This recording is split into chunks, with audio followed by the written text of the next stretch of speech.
the little lions who nearly broke me before my journey on Safari Live had even began. It was my first day training as a live broadcast director. I was shadowing my boss, Kirsten, and it was an unbelievable start. The Black Rock Pride Cubs were making their debut on the show. 9 of them. 4 girls and 5 boys. Fluffy big heads, teeny tiny paws, just ridiculous.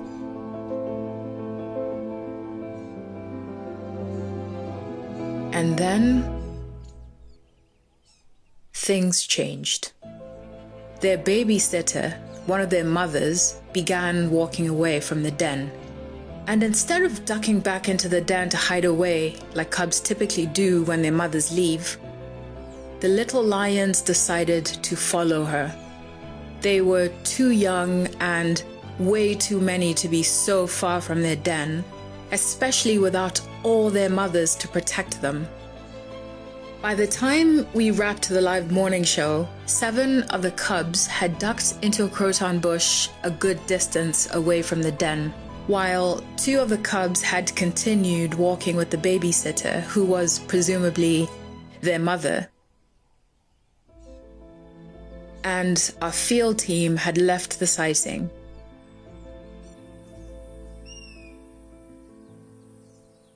Because we never lingered with vulnerable animals. With so many random interactions happening in the Mara every day, I know some of you might be wondering why we wouldn't just stay to protect the cubs in case anything happened. That brings us to the brutal reality of filming wildlife. Our job is to document nature. Unless it's a crisis created by a human, we don't intervene. I had been so focused on the exciting elements of the job that I hadn't really prepared myself mentally for the reality of being a broadcast director for a live wildlife show. For the afternoon show, our team had returned to the Black Rock Den, and the cubs weren't there. By that point, I had already decided that I just wouldn't be able to do this job. But just before we wrapped the show, the lioness returned, with just the 2 cubs she'd left with. And then, somehow, while we'd been gone, those little rascals had found their way back and hidden in their den. And I decided not to quit my new job, because that moment affirmed that even though we'd broadcast difficult things, we'd also witness moments like this.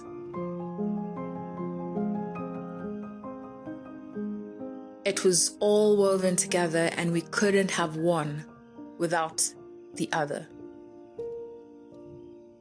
By the time I left Safari Live, I'd directed hundreds of live broadcasts, and I'd grown into the kind of producer that could hold both the heartbreak and the magic without looking away. 4 years later, I'd moved on from Safari Live and returned to the Mara, producing and directing on a new project. I went in search of the Black Rock Pride and found out that the 4 female cubs were now 3: Dikir, Nengaloi, and Brown Eyes. Fierce hunters, successful mothers, and now the bedrock of the pride.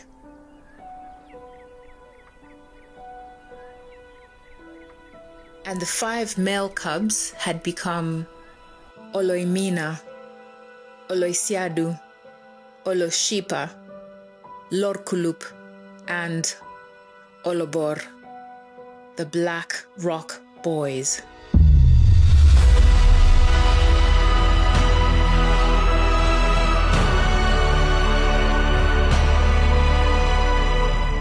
I couldn't believe that those naughty little cubs I'd seen all those years ago had survived against all the odds and become so magnificent. It truly felt like I was witness to the start of a dynasty. 5 dominant males who might rule the Mara for years to come. And I really wish that was the way the story unfolded. Just 3 years later, the 5 Black Rock Boys would be down to 1.